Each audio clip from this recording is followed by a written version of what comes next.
Hi Gemini, welcome to Higher Source Tarot for a tarot reading for all Gemini, Sun, Moon, Rising, and Venus. Thanks to all of you for all the support. I send you love and appreciation every single day. And if you are new here, welcome. I post new readings on Friday, then again on Monday. So if a reading doesn't fit, just come back in a couple of days. You can watch a new reading.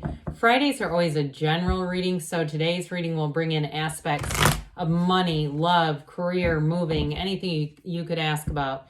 Mondays are a different style every week. Later in the month, I'm going to be doing a 4-month predictive reading for the months of May through August. So if you haven't seen one of those, you might like it. And if you like tarot and you like the channel, I'd love to invite you to subscribe to Higher Source Tarot. What advice do you have for Gemini? Sun, Moon, Rising, and Venus. What does Gemini need to know, please, for the best and highest good of all involved with Gemini? Messages for Gemini, please.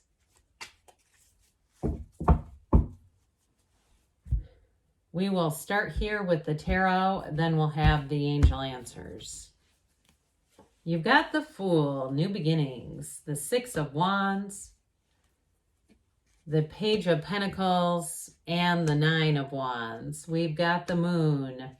We've got the Five of Pentacles, the Three of Swords, and the Queen of Cups. Well, I do feel like if you invested a lot into something and it didn't end well with the Five of Pentacles, Three of Swords, you do have a new beginning. You've got a new cycle. And I also feel like, too, information is going to come out.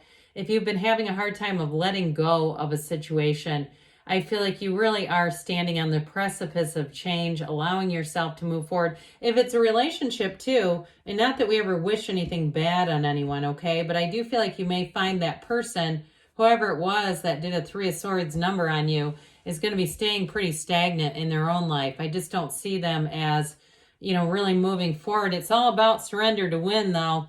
So the Fool represents your soul in this life's journey. You stand in the field of pure potentiality. You're ready to take that leap of faith. So anybody you meet in this energy, I like this a lot. Even the Queen of Cups would be nice here. But the Moon mirrors the Sun. We've got the Sun here twice. They're trying to tell you that you've got a dawn of a new day. It's always darkest before the dawn, isn't it? So those of you that say, no, I really relate to that Five of Pentacles trudging along, look, you're headed for this. You've got all these aspects influencing you. So with this, we do have Pisces here, by the way. I didn't mention that. We've got earth, air, fire, water, all the elements. But the Fool is going to be that new beginning for somebody too. In a relationship, it's going to feel freeing. It's going to feel like a real match. I feel like whoever you were with before this, you may not have been able to totally relax and be yourself. I almost get like a competition or something about their ego. There just wasn't room enough for all of you with their ego. It was like three's a crowd and the ego was the main partner in the whole damn thing. So with this, I do feel like you're bringing in somebody new who is going to absolutely adore you. Now, I did see a flash of somebody making jewelry. So if it's a new business venture that you have going on, if you've weathered a storm and there's going to be a change, I do see it being a change for the better. But with this energy of the Fool too, you're teachable. So if it's a job that you left, whatever it is, because there's definitely an ending here, you go into a new situation and it's such a lighter energy, like a burden has been lifted off of your shoulder. With the Fool, you know who you are. And so you take that bag of experiences with you, but they're tools.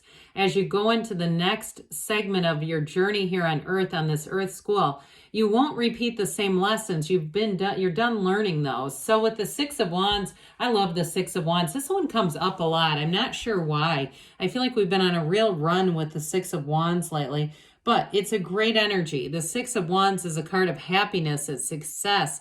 You've got the wreath of victory here a couple of different times. So you're going to be moving forward. And again, you're going to hold your head high, whatever ended. I do feel a bit of this energy, like you'll say, I could not have gone here if I would have stayed in that situation.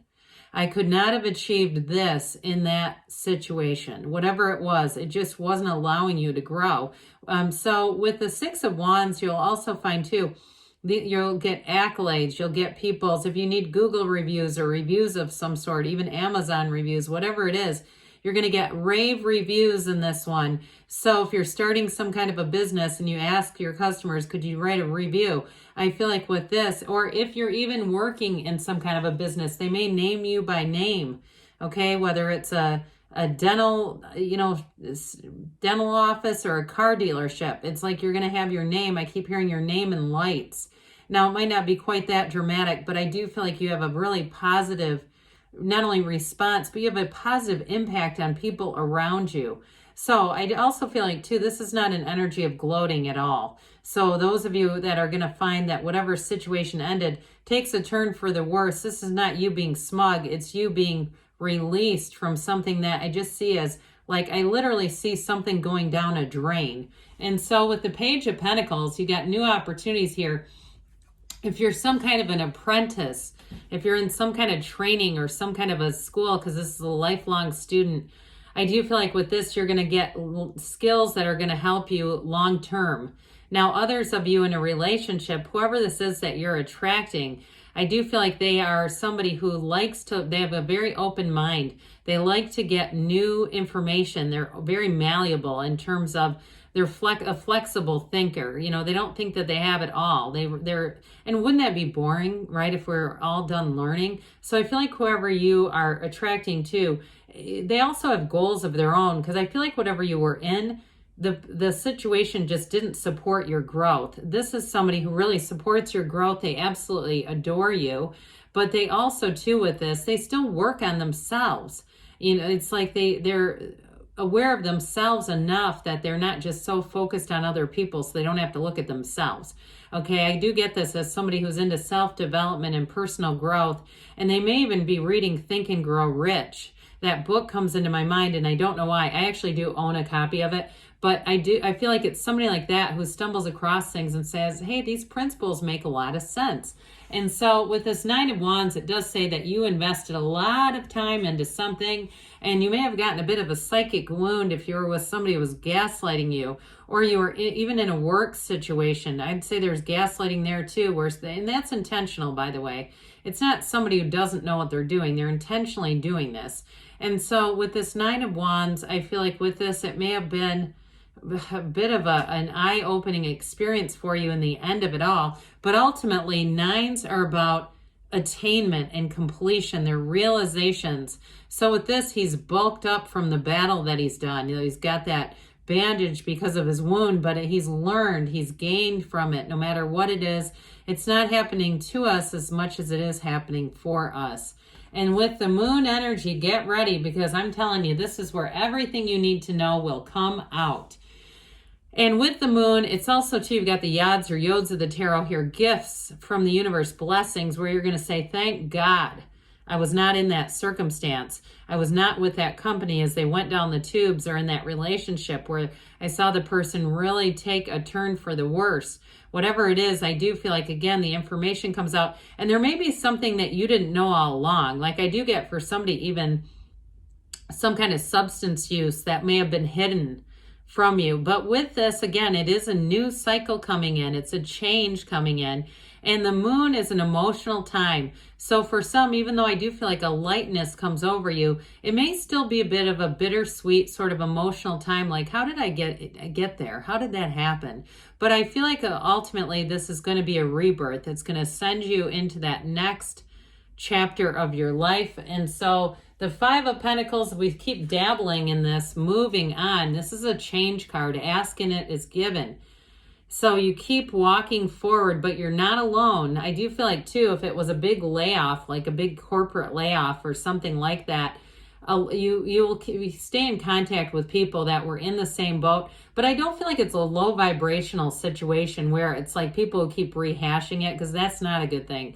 I do feel like it's in somewhat of a supportive kinship. You're like, what's the word, like sacred. There's something sacred about it. Like you're sort of joined in a way in this hardship, but you're all moving forward. So you're not just staying there. Kindred spirits, I think, is what I was trying to think of. So with the Three of Swords, okay, there was a betrayal, no doubt about it. And the threes, though, ultimately are about happiness. Believe it or not, threes are wonderful numbers in the tarot. They do suggest that happiness is coming towards you, even though this card doesn't really show it. And the gray in the card, it's the ultimate balance between black and white. And so it really is a convergence in your life. It was a turning point in your life where everything came together, and it might have come to a screaming halt, but said, look, you're worth more than this. And whatever this was, it's going to be time to move on from it. So we release this. We let it go with love, even if we don't feel the most loving. Because with the Queen of Cups here, this is also an indication that your intuition is very solid and strong. So those of you who may have had a bit of a ping pong match going on, saying, I don't know, I don't believe that's happening, and talk yourself out of it, you may find from here on out you won't do that again. The Queen of Cups also comes to help you get your mojo back. It's an energy that says it's time to put you back on the list, Gemini. Take care of yourself. In a relationship, you have, like I said, somebody who absolutely adores you, but they're an absolute confidant. This is somebody who's very open. They're open to new ideas, and they're open to you. So I feel like you have somebody that you can talk to about anything here. And that's going to be the real difference. And in a job too, you have a workplace culture that's going to treat everyone a whole lot better. So let's see here what the angels have to say for you, Gemini. What else does Gemini need to know, please? Messages for Gemini. What advice do you have for Gemini, please? Communicate clearly, because the universe always hears your heart. The universe works in vibration, and the vibration of your emotions are the real key, the real secret. Your feeling is the secret. Listen to your intuition. So we said that with the tarot, with that Queen of Cups, your intuition's solid. Look, you've got big happy changes. The tarot said it too. The tarot is your best friend who always tells you the truth, even when it's hard to hear. Within the next few weeks, I almost said months, but they're saying weeks, and they give you a yes. You create your own reality, Gemini. I love you, and I'll be back again soon.